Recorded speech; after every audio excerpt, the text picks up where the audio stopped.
Hello students, आज हम discuss करेंगे सेकेंड यूनिट का topic that is Kirchhoff's rule.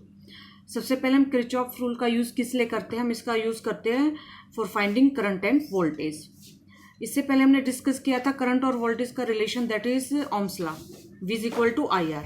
But that Ohm's law is used for simple circuits. अगर simple circuit में हम करंट और वोल्टेज निकालना है तो हम उसको अप्लाई कर सकते हैं, but for complicated circuits Ohm's law can not use to find current and voltage. तो उसको सॉल्व करने के लिए we will use Kirchhoff's rule. उसको सॉल्व करने के लिए हम किरचॉफ रूल को यूज करेंगे। किरचॉफ्स ने हमारे पास दो रूल दिए हैं। First one is Kirchhoff's first rule that is called current rule और द जंक्शन रूल। क्योंकि पेपर में कई बार किरचॉफ्स फर्स्ट रूल डायरेक्ट नहीं आएगा, इस तरह से भी पूछ लेते हैं, define current rule, defined junction rule. तो आपको जो किरचॉफ्स ने रूल दिए हैं उनके सभी नेम लर्न करने, that is current rule and junction rule. अब जैसे नाम से ही है current rule, it means this rule is based on the current. अब सबसे पहले हम डिस्कस करेंगे what is the Kirchhoff's first rule.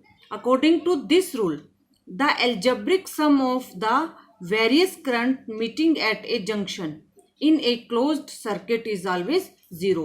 Junction यानी एक ही पॉइंट पर, अगर एक ही पॉइंट से बहुत सारे वायर्स आ रही हैं और उस पॉइंट पर करंट आ रहा है, दैट इज कॉल्ड जंक्शन।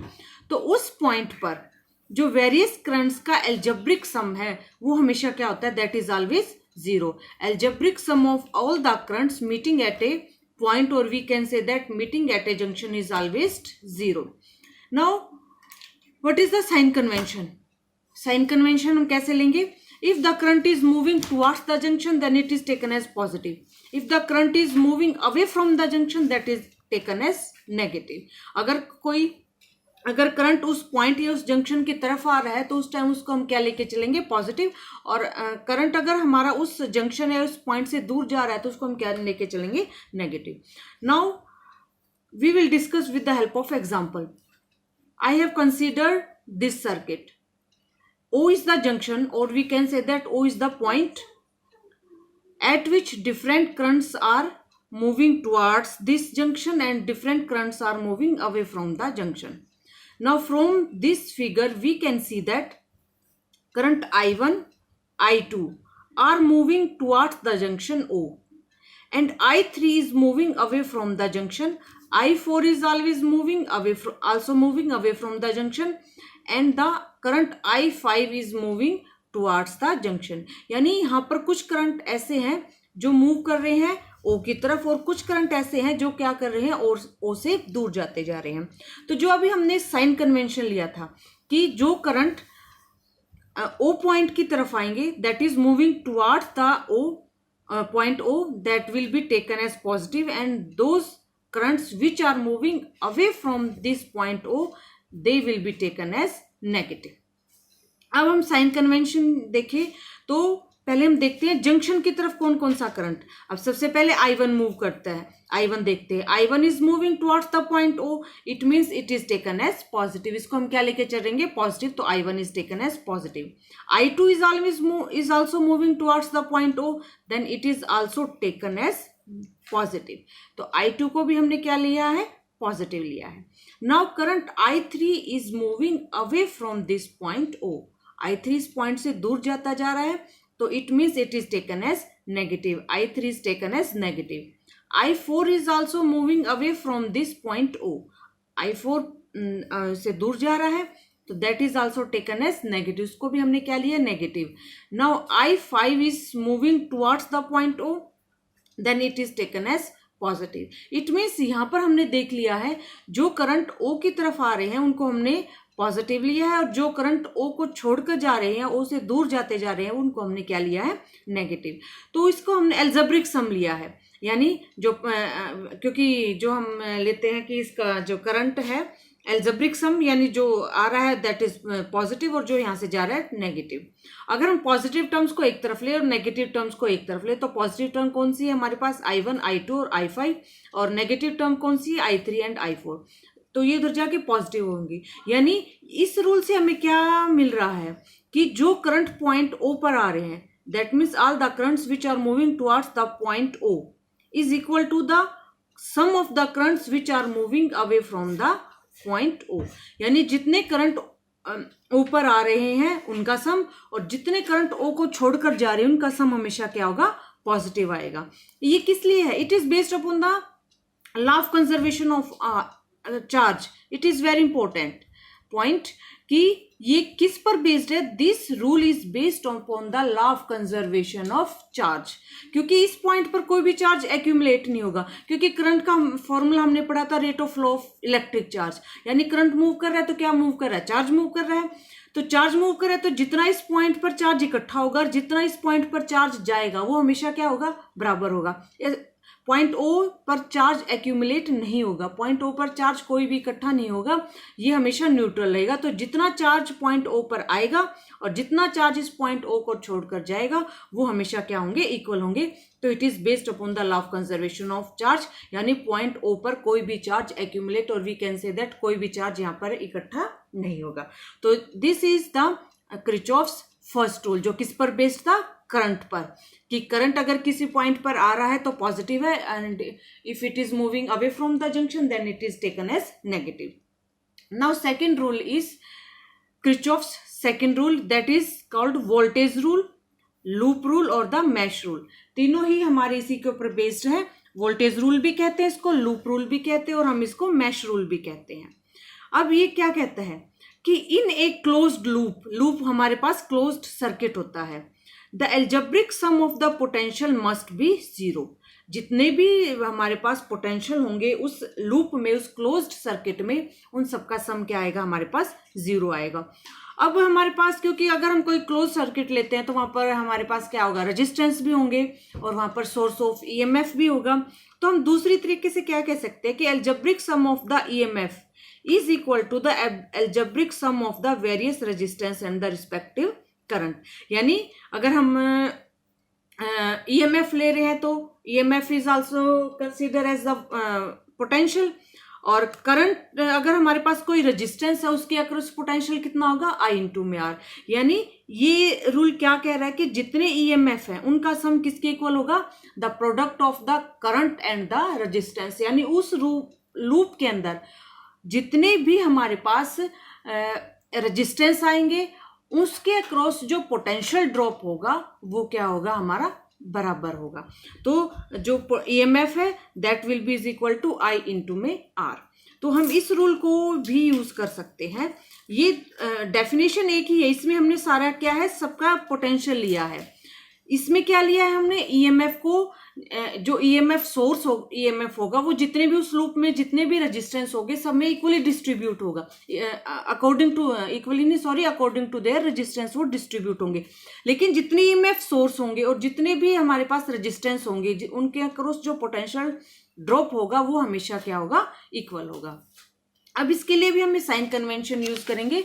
तो साइन कन्वेंशन के लिए हमने क्या किया, अगर जो लूप हमने कंसीडर किया है अगर वहां पर सेल का नेगेटिव टर्मिनल आ रहा है तो उसको हम क्या लेके चलेंगे, पॉजिटिव। उस ईएमएफ को हम क्या लेके चलेंगे, पॉजिटिव। मैं फिर से रिपीट कर रही हूं, if the negative terminal of a cell is encountered first, यानी अगर हमने जो लूप कंसीडर किया और वहां पर, क्योंकि सेल के दो टर्मिनल, एक पॉजिटिव और एक नेगेटिव, और वहां पर अगर सेल का पॉजिटिव टर्मिनल सेल का अगर नेगेटिव टर्मिनल पहले आ रहा है तो उस टाइम पर हम ईएमएफ को कैसा कंसीडर करेंगे, पॉजिटिव।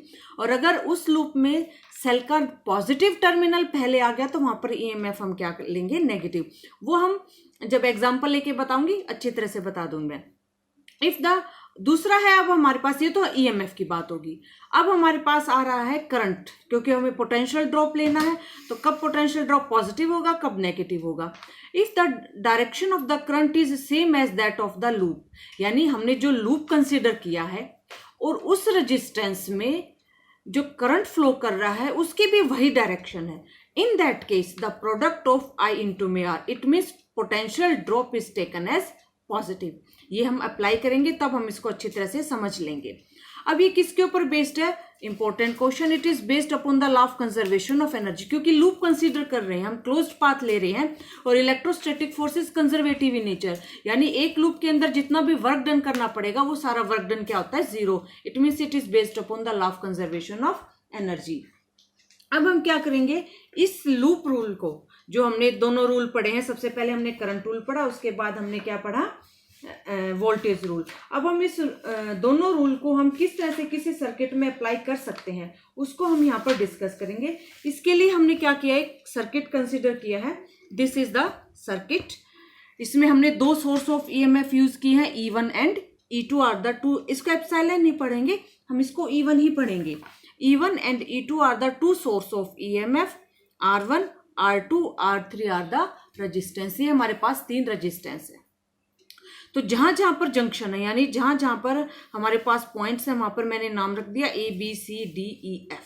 ये हमने पॉइंट्स के नाम रख दिए। अब हम यहाँ पर वोल्टेज और करंट रूल दोनों अप्लाई करेंगे। सबसे पहले this is the source of EMF, और जो करंट की डायरेक्शन होती है फ्रॉम पॉजिटिव टू नेगेटिव, तो हमने एज्यूम कर लिया यहाँ से I1 करंट निकल रहा है। I1 is the current that move from the source of EMF E1। Second source क्या है हमारे पास, I2 से भी करंट निकलेगा, तो इसको हमने मान लिया दैट इज I2। अब अगर हम बी पॉइंट पर देखें, I1 इधर से करंट आ रहा है, I2 इधर से करंट आ रहा है, तो ये दोनों मिलकर कहाँ जाएंगे, इस डायरेक्शन में। तो इसको हम I3 मान लेते हैं, और ये I3 हमारे पास किसके बराबर होगा, I1 plus I2। I3 will be is equal to I1 plus I2। यहाँ पर हमने फर्स्ट रूल यूज किया है, दैट इज करंट रूल, कि हमारे पास I1 करंट यहां से आया, I2 करंट यहां पर आया। अब ये दोनों करंट मिलकर R3 रेजिस्टेंस के अक्रॉस जाएंगे, तो I3 जो होगा वो I1 प्लस में I2 के इक्वल होगा। तो ये जो हमारे पास इसमें है, यहाँ पर करंट I1 है और यहाँ पर करंट क्या फ्लो हो रहा है, I2। This is I1 and this is I2। हमने फर्स्ट रूल का यूज कर लिया। अब हम अप्लाई करते हैं second rule. Second rule apply करने के लिए हमें यहाँ पर कोई भी एक क्लोज्ड लूप कंसीडर करना पड़ेगा। उसके लिए हम कंसीडर कर लेते हैं, सपोज करो हम ऊपर वाला, यहाँ से ये वाला सर्किट क्लोज्ड लूप मैं कंसीडर कर रही हूँ, दैट इज फ्रॉम ABEFA। जो मैंने लूप कंसीडर किया है दैट इज ABEFA।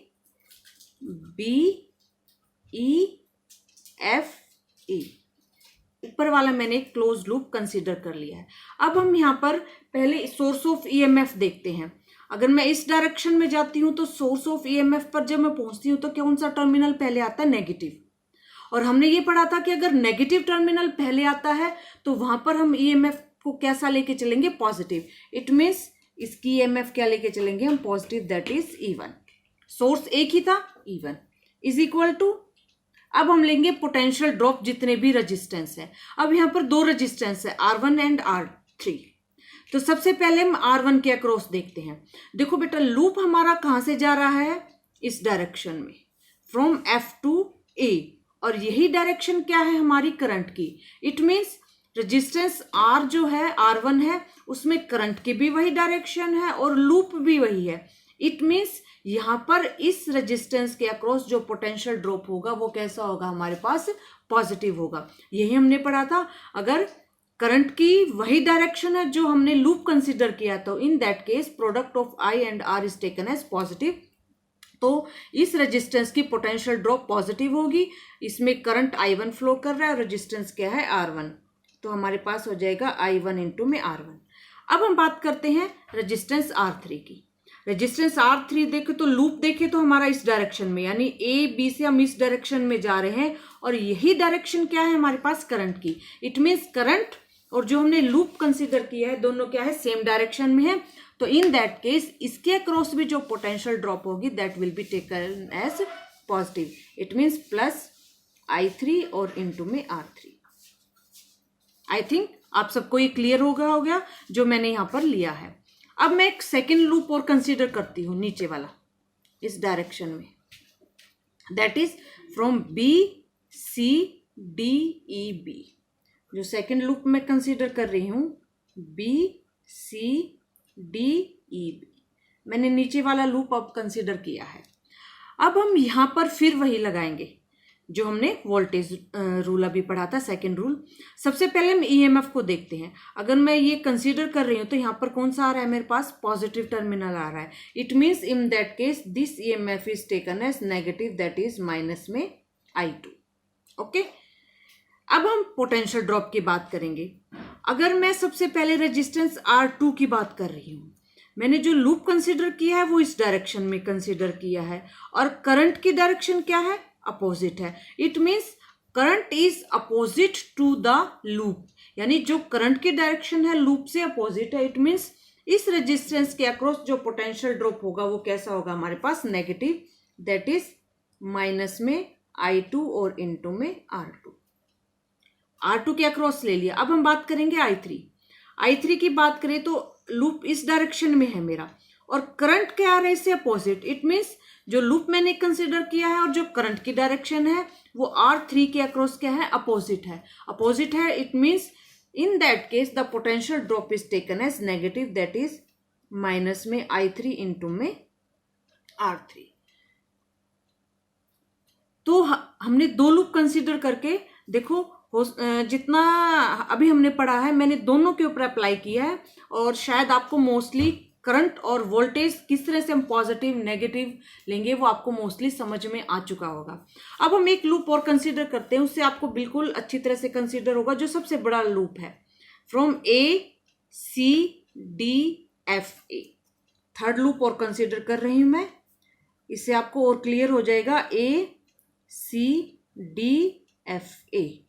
बिल्कुल लास्ट बाहर वाला लूप मैं कंसीडर कर रही हूँ।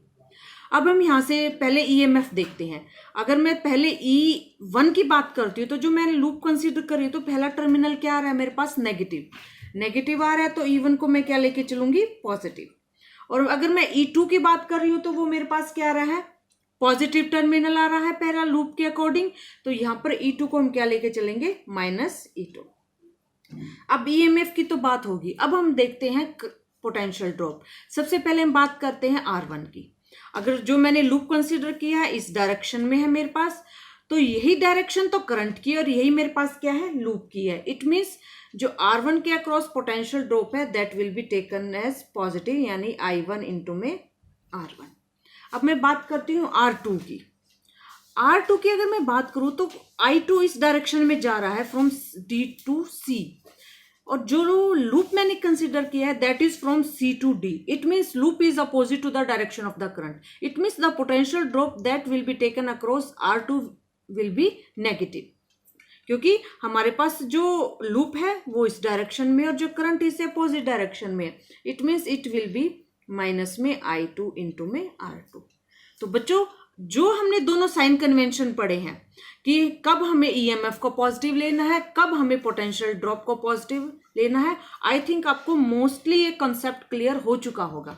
मैं फिर से रिपीट कर रही हूं कि अगर जो लूप हमने कंसीडर किया है, अगर नेगेटिव टर्मिनल पहले आ रहा है तो वहां पर हम क्या करेंगे, उस ईएमएफ को पॉजिटिव लेके चलेंगे, और अगर हमारे पास पॉजिटिव टर्मिनल पहले आ रहा है तो नेगेटिव लेके चलेंगे।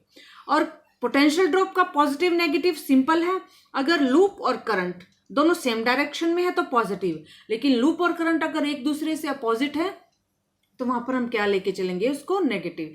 तो ये हमने दोनों जो हमने करंट पढ़ा है यहाँ पर तो हमने वोल्टेज जो करंट रूल है वो अप्लाई किया है, और यहाँ पर ये तीनों ये किस पर ये हमारे किस पर बेस्ड है, वोल्टेज रूल पर। तो हम किसी भी, अब हमारे पास इक्वेशंस बन जाएंगी, हमारे पास रेजिस्टेंस दिए होंगे और हमारे पास ईएमएफ दी होगी, तो इक्वेशंस बनती चली जाएंगी, और इन इक्वेशंस को सॉल्व करके हम करंट की और हम क्या करेंगे, इसकी पोटेंशियल की हम क्या निकाल सकते हैं, वैल्यू इजीली निकाल सकते हैं। तो इसको हम न्यूमेरिकल के ऊपर भी डिस्कस करेंगे और वो हम नेक्स्ट वीडियो में डिस्कस करेंगे। Thank you.